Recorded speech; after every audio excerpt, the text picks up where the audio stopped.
It is Bones, and today we're gonna have a little bit of fun. We're gonna do a classic tag video. Now, I used to do these a lot when I was in the horror community, and I thought we'd go ahead and bring one out to have a little bit of fun.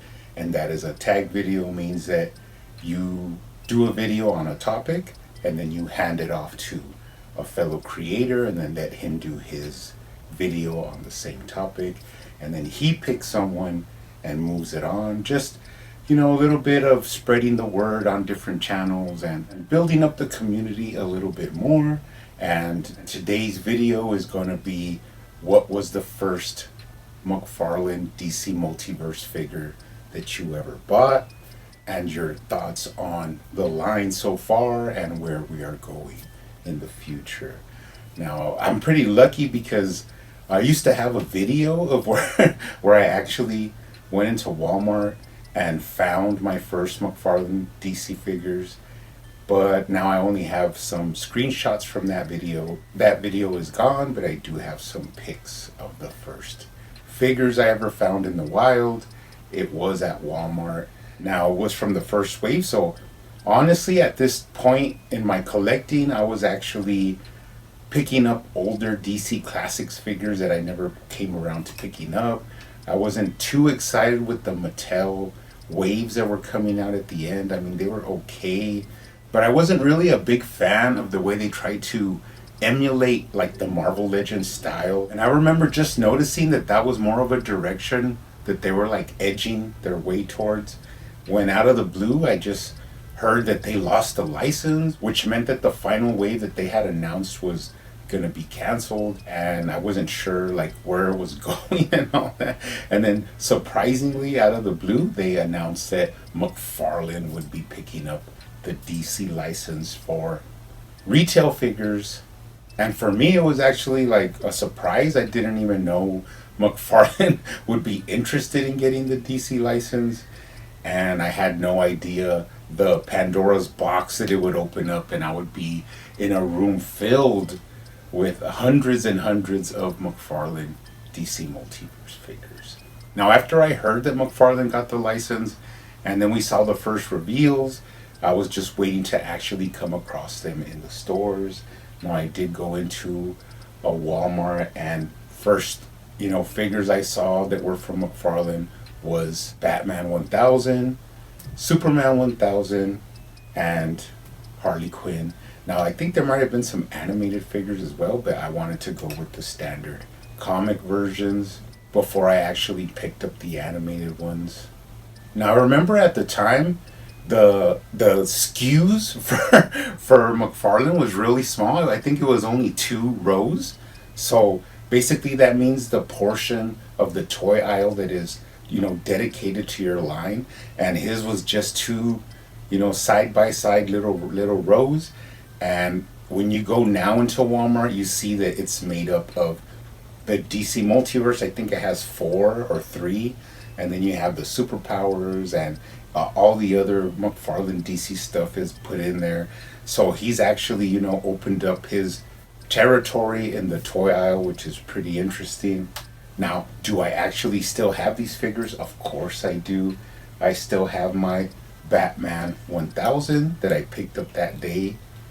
I think I actually reviewed him, that he was the first Batman, McFarlane figure that I reviewed. I remember I didn't know what I was doing or what I was getting myself into.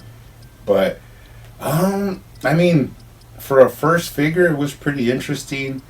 I had no idea that what McFarlane was doing was actually bringing import articulation to your standard, retail figures. I had no idea about that. But now in the future, I do know that like the ball joints and the thigh swivel and the way the waist articulates is all brought over from import figures or higher end figures. So McFarlane was basically taking that higher end articulation and giving it to the masses, which I thought was pretty cool. But at the time, I had no idea what it was. I just remember being surprised that the articulation wasn't the same as DC Universe Classics or even Marvel Legends. It was completely different. Now, one thing is, Marvel Legends and even DC Classics had that, front crunch that they use, but they don't really say that you don't get a lot of crunch out of it, which is something I've been coming to find out recently. But what they could never do was actually move side to side, which is something that McFarlane actually initiated in the retail toy line, which I thought was pretty awesome. Not the best Batman figure. I know a lot of people that actually like this Batman figure, and I guess he has like a soft spot in their heart for them, about the DC line. He's okay. I have done like a kit bash with the yellow oval, which I really enjoy more than this figure, but it was a pretty crazy start to my McFarlane Batman figures, which now I have tons of them. And also that same day I picked up the Superman 1000, and actually by far this is still my favorite Superman. I don't know, where people say that he has the wrong build, or they're kind of, they don't like the single jointed elbow, which I actually like, because when you look at the sculpt of the arm, it doesn't break up the lines. It keeps like a cleaner line, even though you can't, bend his arms, to touch his ears. But it doesn't really matter to me, because the iconic poses could still be done. Like the flight poses, or just standing there with his fist on his hips. I mean, the single jointed elbow looked a lot cleaner to me. And I think that's why McFarlane actually started off with that, because he thought it looked cleaner. Because once you get into the double jointed elbows, it starts, breaking up the sculpt a lot. So that's my theory on why he went with that single elbow on the first Superman.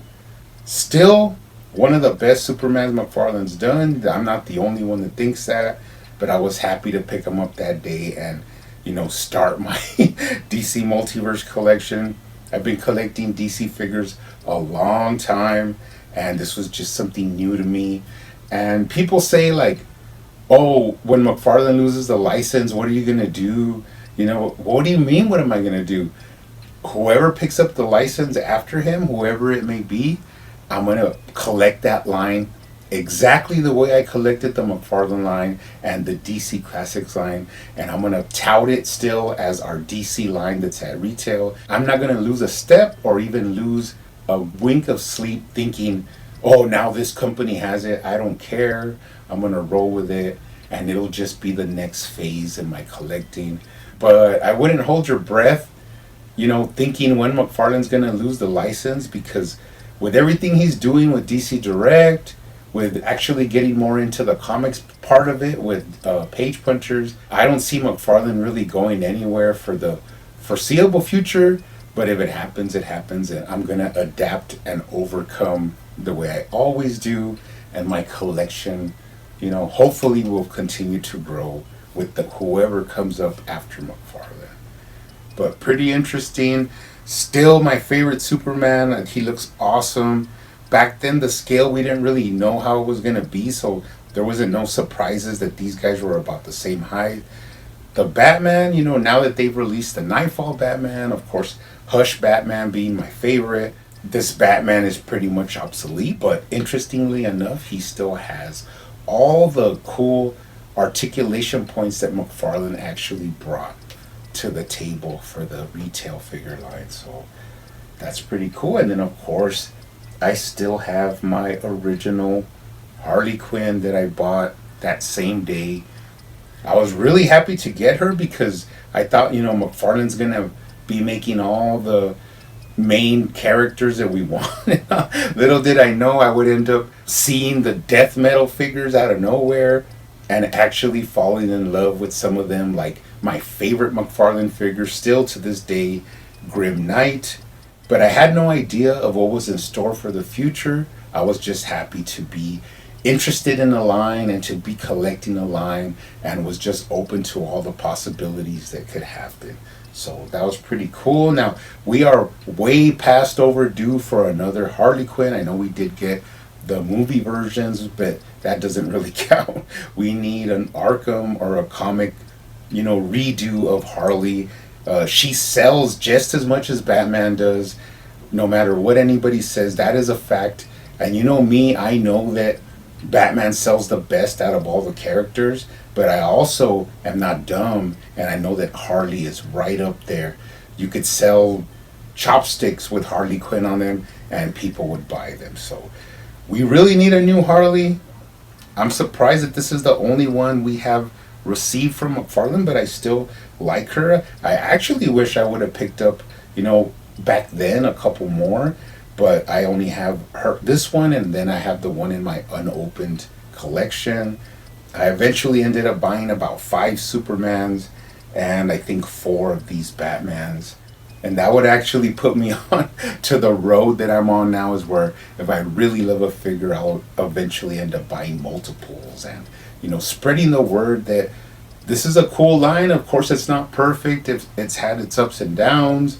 It's had its evolution of the design and the execution of the figures. Because as you know, the Nightfall figure that came out from Batman shows you what this figure could have been at the very beginning of the line. You definitely need some different sculpts and bodies for Superman, and we definitely need another Harley.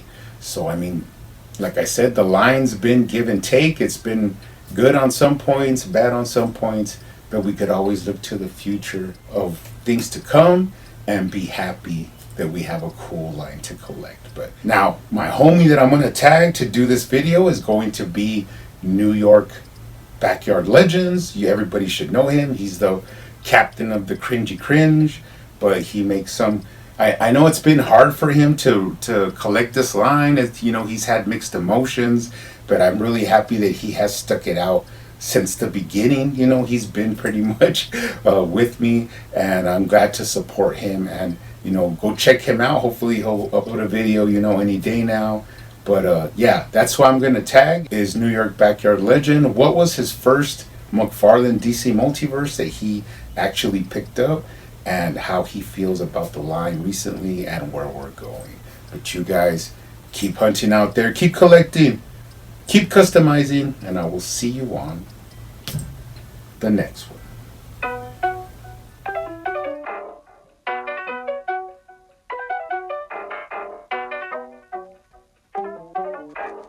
They used to call me Crazy Joe, but now they can call me Batman.